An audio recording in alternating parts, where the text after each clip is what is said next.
Every single homeowner is a real estate investor. And the nightmare is that right behind it is the bank.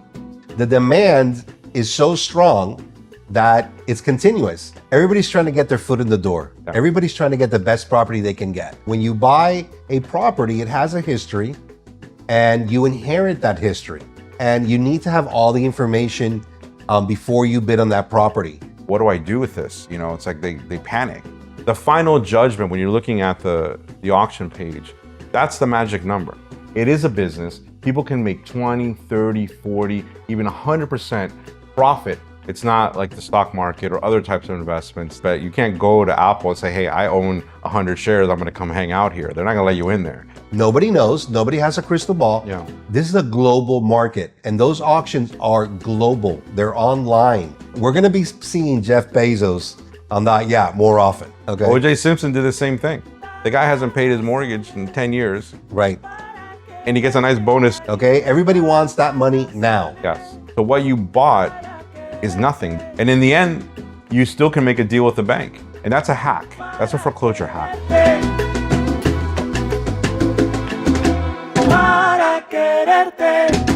Hi, thank you for joining me on this episode of Motivational Esquire. My name is Diego Mendez. I'm the host of this podcast. And what we talk about on this show are different subjects related to real estate.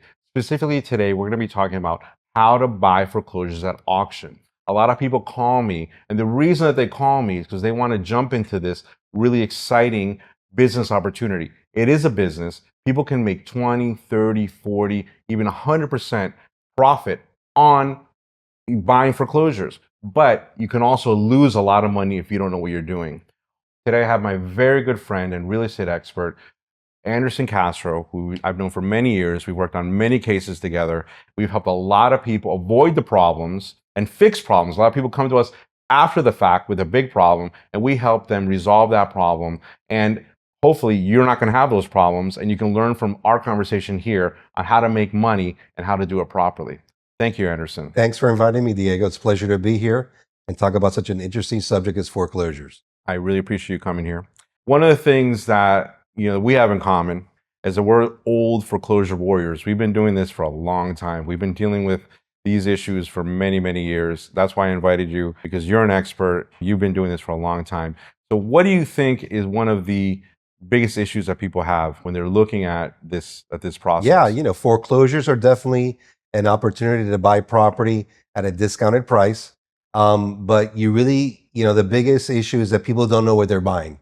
People are going blindly looking at a list that's online or going by, they like a house in a certain neighborhood, and they have to understand that each situation is unique. You're not buying something off the shelf. It's something that you have to have the right information beforehand to make an informed decision. Yeah. And that's possible, but you got to spend some resources and time and basically have a team of people that are going to help you accomplish that goal. Absolutely. I mean, I think a lot of people look at this as just an opportunity to make money. That's it. They don't realize this is a business. Okay. And every business has costs. That's the number one thing. People understand that you don't just make money. It's like invest money and make money back. You have to, and yes, invest the money in buying the foreclosure itself. But then there's other things that come in: attorney's fees, title searches. Really, the title search comes before buying, because you need to know what you're doing. Because a lot of people buy things, they don't understand what they're buying, and you can lose all of your money. If you buy an HOA lien, what happens if you buy an HOA lien? Yeah, I mean, I had a guy who came to my office. He had spent $150,000 and he bought like what he thought were like 8 or 9 properties. Well, it turns out that what he bought were condo HOA liens. When you live in a condo, if you don't pay the condo, they could take that unit away, and they put a lien just like if it was a mortgage, and they auction off those liens. But when you buy a property, it has a history, and you inherit that history. So that's why the title search is so important, to be able to know what it is that you're looking at. It's not like a car where you could just look at it and these are the specs, and you could compare apples to apples. Here, it's obviously more complex, and you need to have all the information before you bid on that property in order to have a chance to make some money. Because the nightmare situation for what you're talking about is that you buy 9 or just one. You buy one property and what you bought is an HOA lien. And the nightmare is that right behind it is the bank, because the foreclosure doesn't wipe out the first mortgage. The first mortgage is still there.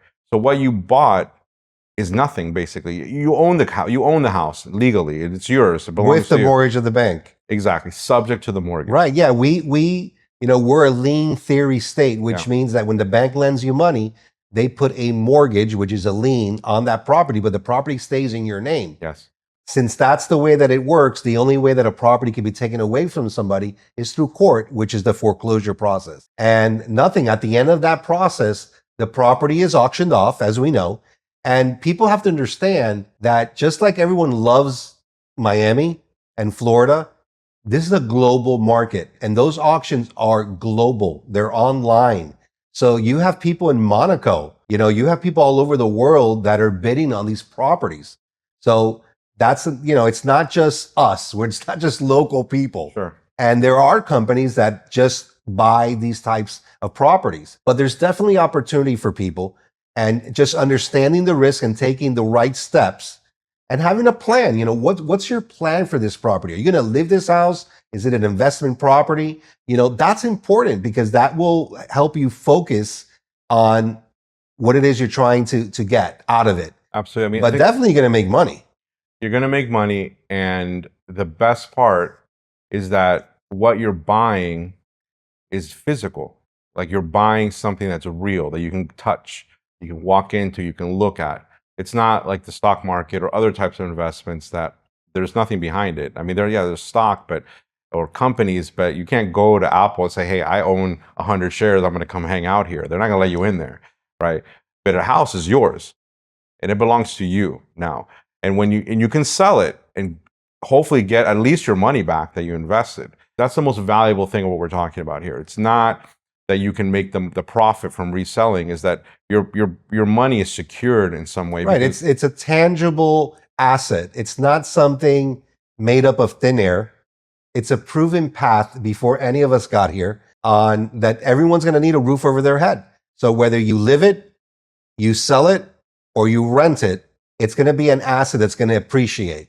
I mean, people come to me all the time and like, well, you think the values are going to go down? And I look at them and I'm like, no, I don't think the values are going to go down. Nobody knows. Nobody has a crystal ball. Yeah. But I just do the simple analysis of, well, when you first got to Miami, how much were the properties worth? And right now, how much are they worth? Yeah. Well, they just simply don't go down. Yeah. The demand is so strong that it's continuous. And it's not just local people. It's people from outside of the country, outside of town, that want to have a second home here. Because you're right, the American dream is not just having your own castle, but having a second home. And, that is valuable. Yeah. Every single homeowner is a real estate investor. All of them. Even if you just have one house, your dream is that this property you bought is going to go up in value. You are a real estate investor. Even if you only own one home in your whole life, the reason you buy is to live in and everything. But at the same time, for many people, it's their retirement vehicle. It's what they're going to sell later when they're old and maybe downsize and buy something else. They are real estate investors, even without thinking about it. And real estate and other types of real estate investors, people that buy at auction, because those people are, active investors. And there's a lot of people out there trying to do this. And my number one thing, and I think we agree on this, let's say you have $500,000 to spend on this project, you cannot bid $500,000 and then be left with zero money. You might buy the property, but then what happens a lot of times, people freeze because they don't have any more money. They can't do anything. They can't fix it. You might need to fix stuff inside. You're probably going to have to fix something inside because every house needs some work. So my advice that basically you need to hold back some money. So if you got $500,000, you need to put a cap, let's say 350. You know what I mean? That's your cap. You need more cash. Right. No, I mean, listen, everybody's trying to get their foot in the door. Yeah. Everybody's trying to get the best property they can get. Sure. So you're right. Easily you can, overextend yourself by using all your money to acquire the property. And that may be necessary, but you should know, just like we were saying, you got to have a plan. You know, are you just going to sit on this house for 10 years or something? Or what are you going to do with it? Yeah. You know, so it is going to require a certain amount to get those other things done. And again, there is risk involved. Yeah. So you have to go in well informed and also be prepared by holding something back monetarily to make sure that you can make it happen, whether you have to rehab the property or whether, you know, there's some type of violations on the property. Because remember, you're inheriting the whole property, the whole history of it. So you got to know what you're getting into. Yeah. And you're right. Usually the properties do have other problems, because if people can't afford to pay for that home, many times they can't afford other things that go associated with the cost of ownership. Yeah. So you do have to go prepared for that, because it comes up. Yeah. A lot of times the foreclosures come up when people die and they have no heirs. It's an older person that lived there for many years. They can't handle it. They pass away and nobody inherits the property. So the bank takes it back and puts it on the market, puts it at auction. And people understand when I say auction, you know, a lot of people don't really understand what that means. Really what it is the bank uses the judicial system, the courts, to put it out there so that when somebody else buys the auction, all the liens are cleared for the most part. If it's done properly, if it's a successful foreclosure, meaning that the people that represent the bank are competent, you should probably get a clear title. Okay, there might be other things on it, but for the most part, it's okay. Well, it's interesting you say that, because when the bank goes to foreclose on the property, before they go to court, they do a title search. Yes, absolutely. Because the title search is what's going to reveal all the things that are owed and wrong with the property title-wise. Yes. So what you're saying is true. Yeah. One of the risk of foreclosures are that everybody that has an interest in the property is not served, is not included in the foreclosure. And if that person is not included in the foreclosure, that leaves open the possibility that somebody could come later and make a claim against the property. Yes. So yeah, it's not just going downtown or online now and looking up the file, because you don't know who prepared that. Yeah. And you don't know if they knew how to read that title search, because one thing is the raw information, another thing is the analysis of it, of looking at each document. Yes. Are they valid? Yes. You know, how much time has passed? Yeah. You know, there's an analysis, it's title examination. Yeah. So there's definitely products out there that I use that are available to the public, that will reveal these possible issues beforehand. Yeah. You don't want to find out after you bought it at the auction. No, of course. You know, remember, when you get to an auction, you're bidding against other people. Yeah. So you have to be sure what you're doing. Yeah. So going in blindly is not the way to do it. In my experience, and something that, you know, that I've seen that works, that helps people, in most counties, it is a public thing. So you can find out who bought property at auction. So sometimes the smart thing to do is to look at the history, like say in the last few months, of who bought the last few foreclosures. And if there's a property that you like, you might want to approach that person, that whoever bought it, because it's there, their information is there. And you can go to them and say, hey, I'll buy this from you. And then you have the ability to go look at it. You have the ability to run a title search. You have the ability to do things.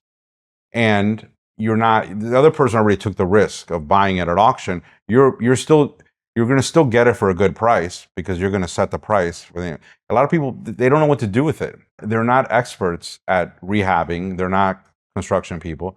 So they buy these properties and then they freeze. They don't know what to do with it. They go in there, they're like, what do I do with this? You know, it's like they panic. So I've had that experience. People come and say, I just bought this. I don't know what to do with this property. Right. You know, and I don't, you know, what do I do? It's like, well, you know, you got to sell it. If you either fix it, you got to drop another 100K in there and fix it, or sell it. And there's an opportunity there. And that's something that, you know, something that I've helped people with. Like, go and look at the history of the foreclosures. And that's a hack. That's a foreclosure hack. That's a secret. Right. Well, that's experience. Yes. That's part of what people would access by coming to you for these services, because you've been around the block a couple times. Yeah. And once you see the way things occur, that gives you this knowledge, which other people will benefit from Yeah. by having the correct advice. Yes. It can be, your cousin's son who's a lawyer in New Jersey. Yeah. It can be, Yeah. but that might not be 100% correct. Yeah, It probably won't be because each state has its own laws. Like, does everybody understand that one of the reasons we have such beautiful homes in Florida, besides that it's a beautiful place, is because the Florida Constitution has homestead protection, and that exists in other places, but we have an unlimited amount as to the value of that homestead. Yes. So people come here specifically for that because it protects them from, other creditors. Yes. So that's why it's more valuable and more people want it. Yeah. Because you go to Texas and there's a limit on the amount. Yeah. Okay. So you don't have as much protection. Yeah. And who doesn't want unlimited protection? Yeah. You can come to Florida with judgments and problems from other states and invest your money here, put all your money in a house, and that money's protected. They cannot collect against you. You have a judgment in Texas for $10 million. You had a problem, whatever, and you have $2 million in a bank account, and you come here and buy at auction or through a realtor, whatever, and you move into that house for one day. The second you move into that property, it's like magic. Well, the famous case is Burt Reynolds. May he rest in peace. Yeah. Burt Reynolds had, at one point in his life, he owed a lot of people money. Yeah. And guess what? Yeah. He ended up here in Florida and built himself his little castle. Yeah. And it was protected. Yeah. And then it appreciated in value and he sold it. Yeah. So that is just the common path. Well, I'm going to tell you the other one that's really famous is O.J. Simpson. Okay. O.J. Simpson did the same thing.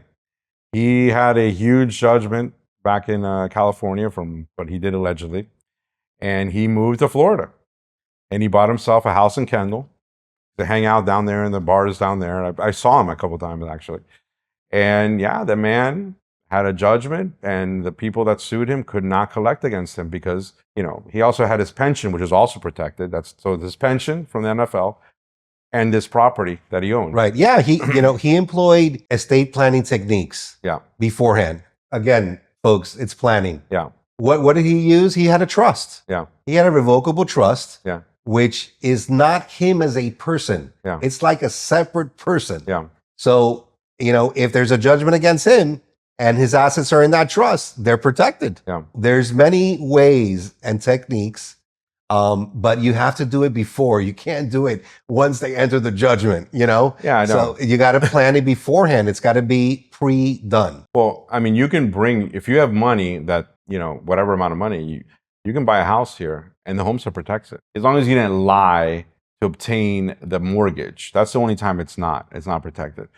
But anything else, it's right. Our law here in Florida is really good for the homestead for many reasons. There's some negative things like what I mentioned with OJ. That's probably not a good thing effect. It's probably not what the people that wrote the Constitution wanted, but that's people use it. People use the homestead law in that way. And when you buy property in Florida, that's your number one benefit. Now, you have to live in it. It's investment properties. You can't homestead an investment property, but you live in it. You can't rent. We're not going to give you a homestead on your rental property. Yeah. We're talking about only one. Yeah. Your primary residence where you spend the majority of the time of the year. Yeah. That's we're going to be seeing Jeff Bezos on that yacht more often. Yeah. Okay. He's going to be around here a little bit. Even better than the homestead is how much properties have appreciated. We don't have to look very far to understand that, most people that are homeowners in the last 5 years have, their values have gone up significantly. Yeah. So that's what people are chasing. You want something that's going to be desirable in the future. And the other benefit in Florida is that it's a judicial state, meaning that in other states like California is a beautiful place, whatever, but they have really bad property laws. They have what's a trustee system, basically, where you don't even own the house. So you stop paying the house, and in 3 months, the house is gone. Yeah, they don't have to do a judicial process like in Nevada and many other states. It's basically a non-judicial. They send you like a piece of paper, they post it, and they're going to take that house super quick. 90 days. Yeah, that's so it. that at Florida is definitely advantageous in that sense. And when in Florida, because it's a judicial process, you can defend the foreclosure, and a lot of people defend the foreclosure for many years. I've had clients who have defended foreclosure for 5, 6, 7 years. And in the end, you still can make a deal with the bank. You can still modify the loan. A lot of banks will work with you. You know, the bank doesn't want your house. That's really the reality. The bank does not want to go through. They just want their money. Yeah. And if you are proactive and you face the problem as early as possible, then you have more options. Yes. And, you know, somebody like you that has a lot of experience in this field really benefits from extending and using all the legal maneuvers that are possible, you know, under our law to keep you in your house. Yeah. You know what I'm saying? Yeah. And that's big. Yeah. And a lot of people who were losing their homes were unable to pay it, were able to live in the house for many years, benefit from that. And then if they can't modify, then they're able to sell it and they get some money. Yeah. Luckily, again, the great thing about our area that things have appreciated because you're right. You know, they could do, there's other techniques, bankruptcy, Chapter 13, doing a plan for everything that's owed and paying it in monthly payments. And guess what? During those 5 years, the property went up in value. So now they're able to sell it. And now the problem fixed itself. You know, you have to avail yourself of all legal remedy that's available to you. And if you don't know what it is, you got to ask. You know, because it's there. We have a great system. You know, but we got to use it. Absolutely. And there's another weird little quirk. It's not really something you can use, but it's an effect. When a property sells, this happens a lot with HOAs. Okay, the HOA lien is $30,000, for example, but those properties don't sell for 30; they sell for 150. You know the answer to this question, and if you don't, I know. So you bought a property at 150, but the lien was 30. Who gets the difference? Who gets 120,000? Do you know who gets $120,000? Whoever was the plaintiff, the homeowner. The homeowner. The homeowner gets it back. He gets a surplus. Right. So he gets a right of redemption. Well, he gets a right of redemption, but he gets the surplus. So he gets the $120,000 in a check. The guy hasn't paid his mortgage in 10 years. Right. And he gets a nice bonus check of, you know. Well, he's got to know to apply for it. No, but they get it. Right. They're the only ones that can get it. In Florida, the only person that can get that money. The surplus money. The surplus money. At an auction, if it's more than what you owe. Yes. Goes back to the original borrower. Exactly. Right. So a lot of people, because the properties have gone up in so much in value. They walk away with money. They walk away with money. They got to live for free for many years. Right. And then they walk away with $100,000. And that happens a lot. And that enrages the foreclosure, the people that bought the foreclosures, because, you know, right. How is it this other guy got the money? The bank doesn't get the money. The bank does not get that money. There's a specific law on this. You know, I don't know who wrote that law, but it's for those people in the situation, it's a beautiful thing. The only person that has the right to get that money is the original homeowner. Well, that's a Florida law. Yeah. And it was passed by the legislatures, who knows when. Yes. Because, you know, they want the little guy to win. Yeah. You know, in this particular instance. Yeah. And that's the way that it should be. There's nothing wrong or illegal about it. No, it's fine. It's just the way it's working the system in your favor. Yeah. And finding somebody that could help you with that. Yeah. Because that's the way you do it. Yeah. You're not supposed to just know this stuff. Yeah. You know, it takes experience and study to be able to get to that level where that can be accomplished. Yeah. But yeah, you have some really good outcomes. Yeah. When you're able to use all the levers available. Absolutely. I mean, that's another thing that people can do. When a property's in distress and a property's in foreclosure, it doesn't hurt to contact the homeowner. If you write them a letter and say, hey, I see that your property's coming up in auction. Let me buy it from you. And if you might be able to still get a good price, because all you have to do is cover the mortgage, the final judgment. That's the thing. People don't understand that part. The final judgment, when you're looking at the auction page, that's the magic number.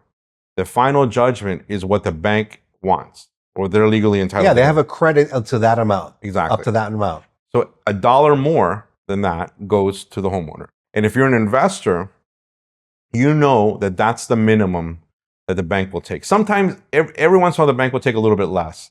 You know, they'll say, I don't want 500, I want 450, because they really want it to sell. That does happen, rarely, but it does happen. But for the most part, it's the final judgment. So when you're looking at the foreclosure page and you're an investor, that's the number. Don't pay attention to the valuation.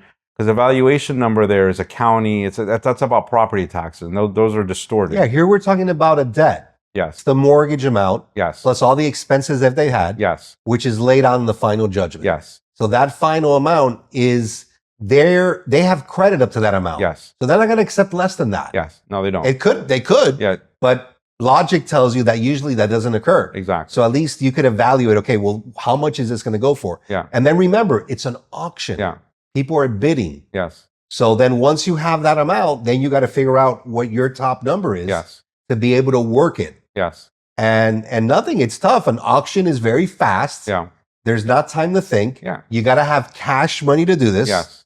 Okay. You don't have time to go to the bank and get a loan. No. This is cash. Yes. Okay. Everybody wants that money now. Yes. It's 24 that hours. limits the pool of people that can buy. Yeah. That's what it really comes down to. If you want to do this, you have to put a reserve bid. You have to put, just to be able to bid, you got to put a reserve. Exactly. And it's 10%. So if you want to bid up to $1 million, you need to put $100,000 with the county. Now, if you don't bid, you get the money back. They don't take anything from that, right? But if you win the bid, that $100,000 that you put, they take it off of your bid. So then you owe the difference. And you have 24 hours to come up with the money. To show up. You can wire it to them, but I wouldn't do that. Like, you want to show up physically, hand them a cashier's check. Right. For the amount of money that's different. And they hand you a piece of paper that says it's yours. And that's it. It belongs to you now. There's no way to extend that. If you undo it, go back. No. It's done. Yeah. The county does take money. The county charges two things. Okay. They charge dock stamps, which you can explain what that is. And then they charge 1.5%. The 1.5% is their money. It's the county's money. So in the case of, if it's this is really easy. If it's $100,000, $1,500. The $1,500 goes. Yeah, they added to it. Exactly, added to it. And then the dock stamps. Right, the dock stamps are nothing. What the government charges whenever there's a transfer of property, when you sell a property, you pay dock stamps. Yeah. Yeah, they collect that. If not, you can't record it. Exactly. And that's, what is it? $600 for every $100,000? Yeah. Okay. So if you bought a property for, say, $500, that's $3,000 plus the 1.5%. So you need the $3,000 and you need 1.5%. Yeah. Here we're going back to what you were saying before about the cost. Yes.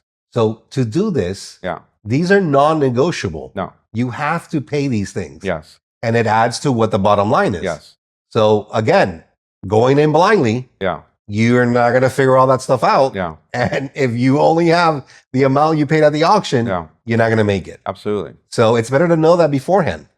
And what people don't understand, let's say that the foreclosure is done perfectly, that it's properly served. It goes off without a hitch. There's no liens. There are only two things that survive foreclosure if all parties have been served: property taxes and HOA liens in Florida. Okay. So if there's property taxes owed, you have to pay those property taxes. Oh, but it's the county that's doing it. That doesn't matter. Yeah. You still owe the property taxes. Exactly. And then if there's HOA out there that has a lien on it, you got to pay that. And then you got to pay the ongoing HOA. But you have to come clean with it. You have to pay the HOA. Right. Yeah. I mean, listen, if you live in a condo or an HOA, you have to pay that no matter what. Yes. That's what you bought into. Yes. So if you bought it at foreclosure, whatever was owed from the past, they want their money. Yeah. If not, you can't buy it. You can't buy it. And they won't let you move in there. They won't let you do anything. They won't even let you see it. Exactly. You got to buy it, and then you can go in, drive in, and do what you have to do. There's another type of foreclosure, though. We're talking about traditional bank foreclosures or HOA foreclosures, which are lumped together. There's also tax deed sales, which are a different animal, which are a beautiful thing, which are really where you make a lot of money. Tax deeds. Because tax deed foreclosures wipe out the first mortgage. They wipe out all mortgages. Okay, everything. It's got a super priority. Super priority. So you buy a tax deed, there's nothing, nobody is behind it, unless it's done improperly. But let's assume that it's done properly, that everyone's served, and nobody shows up and pays. Usually it's not much money. It's $8,000, $10,000. Usually the property taxes aren't that bad. And that usually happens when people die. Just everybody has to remember that you have a house and it's completely paid off. Yes. But you got to pay taxes every year. Yes. And if you don't pay those taxes for 3 years in a row, you lose the property. Yes. And the property goes to a tax deed auction. Yes. And that's what you're talking about. Yes. And that is different from a regular judicial foreclosure on a mortgage Yeah. in that it wipes out everybody behind the taxes. Yes. Everybody. So yeah, it's definitely, that's why you see so many bigger companies Yeah. in that realm Yeah. automatically buying, the government wants its money. Yes. When you don't pay your property taxes, Yeah. they start charging you 18%. Yeah. And what do? They turn around. Yeah. You owe them on March 1st. Yeah. On March 30th is the last day. Yeah. If you haven't paid it, June 1st, they're auctioning off that amount that you owe in taxes. Yes. Somebody could buy this year's taxes or last year's taxes wherever you didn't pay. Yeah. And if 3 years accumulate, you lose the property. Yes. You lose it. So definitely there's, with the rise of the tax base and everything, Yeah. that amount can really get out of control. Yeah. And if you buy one of those tax deeds, which people do, you need to do what's called a quiet title. Basically, you have to do a quiet title action because you don't get, and you're going to explain this, you don't get marketable title. You get a tax deed, basically. And the tax deed says that you're the owner, but you can't sell it. You can't, I guess you can sell it to somebody else that accepts it as a tax deed, but you can't put it on the market in a normal way. You can't just sell it to a random person. Right. So yeah, what you're saying is, even though it has a super priority and it wipes everything out, whenever you get a tax deed, and let's say you're going to sell it to somebody else, that person's going to go to a bank to get a loan. Yeah. And the bank won't lend money because the title is not marketable. Yeah. What's a marketable title? Well, in Florida, we have a law that it goes back the last 30 years is what we look at. Yeah. And it's got to be clean. Yeah. So the quiet action title is like Mr. Clean on the property. Yes. And it's a judicial process where you clean the property, you quiet the title, and then now it has marketable and you could sell it. Yes, exactly. So yeah, when you do a tax lien, it sounds great, but you have that additional step of doing a quiet action title, which is necessary. Yeah, absolutely. Yeah, everything has a cost. Yeah. You know what I mean? You just got to know what the costs are up front. Yeah. And then you can make, the right decision. Yeah, it's not obscenely expensive to do a quiet title, but there are costs, and you have to get somebody that knows what they're doing. You have to serve everybody. That's the thing about quiet title. You need to serve everybody, because if you miss service on somebody, it doesn't work. And then when when the buyer runs title, they can't. It's not clean. Right. They can't. Oh no, there's one person missing. The whatever heir or something that that has some sort of interest in it. That's not there. That you didn't serve, so they're out. And then, one of the other issues that people have, or that people ask me about, is that what happens if they go through the foreclosure process and the owner's still in the house, which happens. The original owner won't leave or can't leave because they don't have any money. You have to do what's called the writ of possession action against the homeowner. And, it's part of the foreclosure. You can do it through the foreclosure. You can file a motion and have the sheriff, like an eviction, basically. It's really unfortunate.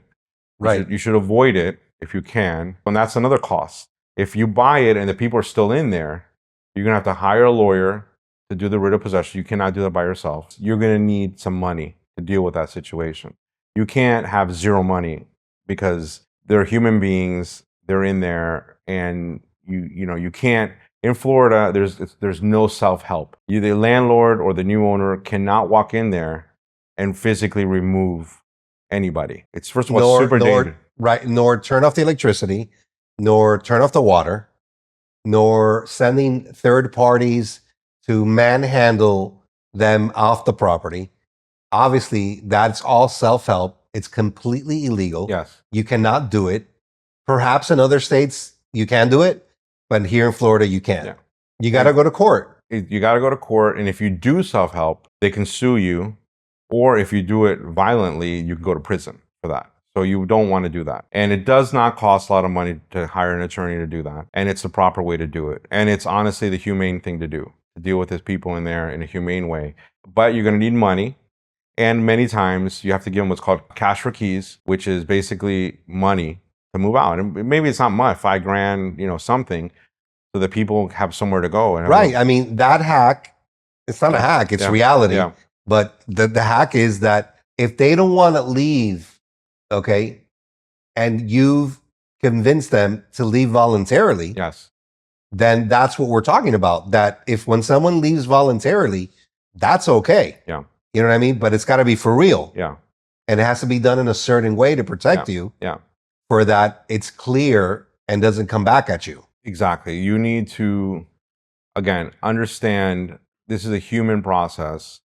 You know, these are human beings that you're dealing with. You know, these aren't robots. And if you respect that and you treat them like humans, you will have a better result. Because you also don't want people to like damage the property or do things to it, you know, because it's just going to cost you more money. So it's much better to approach the situation like, this is unfortunate. I understand this happens in life, but it's not over. It's not over for the homeowner. The person lost a home. They can buy another property. You know, they can. I've had thousands of clients. Some of them have lost their homes, but many of them were able to buy another home in the future. Again, it's very unfortunate. It's rare. It doesn't happen very often that the homeowner's still there, because those people understand that they got to move. But it does happen that either they can't or they just don't want to. They've been there for a long time, or they're elderly, or they just don't simply have another place to go. Yeah. So yeah, I mean, one thing, as we were discussing before, is the actual title that you're the owner, and the other part is the on the ground reality that when someone has possession of a piece of property, remember it's 9/10 of the law. And that's super important. You may have title, but you don't have possession. Exactly. So how do you acquire that possession? You have to go through court. Are there other ways in order to gain possession that are legal and possible? Yeah, there are. Do the right thing and you're going to come out ahead. Absolutely. Do the right thing, because, you know, we're not in this business to hurt other people. You know, It's an investment. It's an investment. It's for you to make money. But you got to follow certain rules, because taking advantage of people is never going to get you far. It's going to boomerang right back at you, and it's going to be worse. Yeah. So, you know, be human about it. Yeah. You could still make money. We're in the most advanced capitalist system the world has ever known. You could take advantage of it, but just do it the right way. In other countries, you know, there is no, if somebody's in your house, you can't get them out. You lose the house. In Latin America, many countries, you have a property and people move in there, the socialist type laws, they say, oh, well, they're in there. They need a place to live. Right. Well, they have it in Spain and in Italy. I've heard of people from there that have had property, and they just simply, they're not collecting rent and they can't get possession of it because of the system that they have. So yeah, our system is different. It's obviously better. Mm-hmm. It's going to be equitable. Yes. And again, the more human you are, the more money you're going to make in the long run. Because if you abuse these people, you're going to lose. You know, there's no reason for it. You know, what you need to do is do the right thing, make your money. You're still going to make money.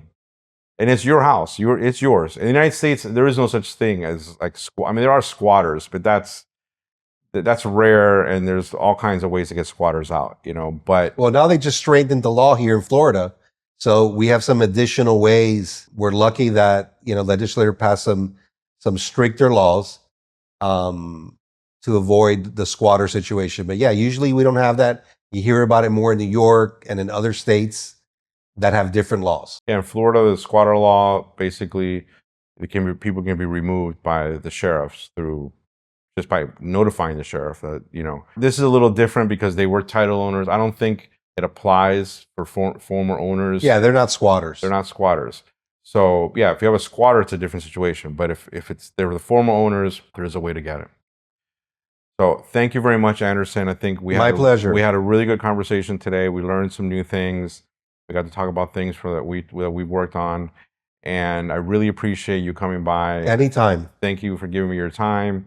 I appreciate it. And I really hope that only good things happen for you, and your practice keeps growing, because you're a good guy and you're always. Thank you. Likewise. You're always doing good for people. Appreciate it. Thanks a lot. All right. Be well. Thank you. So in summary, really the number one thing is that you can make a lot of money buying foreclosures at auction, but you have to know what you're doing. Title searches are very important. Some people don't believe that. I do believe they're important. You need to run a title before you buy a property at auction. If you bought a property without title search, You might be okay, possibly, but you run the risk of losing all your money, especially if you bought an HOA lien. It's very important that you look at this as a business. And if you look at this as anything other than a business, you're going to lose money. What I mean by that, this is not eBay. There's no eBay here where you just randomly buy things and it doesn't matter what you bought. And if you can always resell it. You can't look at it like that. These are expensive pieces of property that have human beings attached to them, have all kinds of legalities, have interests, have banks, there's property taxes, there's all kinds of things that are attached to these properties that if you don't manage that properly, you will lose money. But the good news is that there is a path, there is a method, and it's something that people have been doing forever. I mean, people have been buying and selling properties in the United States since the beginning of this country. We're based on that. And you can do it also. You just need to understand how to do it. You need to learn about it, to learn as much as you can before you even try to do it. So I'm here to help you. And I'm going to have guests like my friend Anderson and other people like that on my show. We're going to talk about these subjects. And we're going to help you through the process. You're going to learn how to do it. And you're going to be able, in the future, buy your first property or your 10th property. And maybe you've bought a bunch of properties and you're looking to buy your 10th property, but you're still not really sure that maybe you're doing it properly. You watch my show, you will learn things, you will learn hacks, you will learn tricks, you will learn ways that you will be able to profit from this process. Again, my name is Diego Mendez. I am a real estate, bankruptcy, and foreclosure lawyer here in Miami, Florida.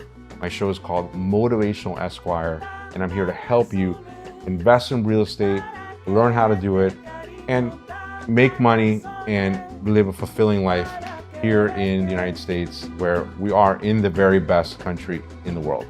Thank you. Para quererte.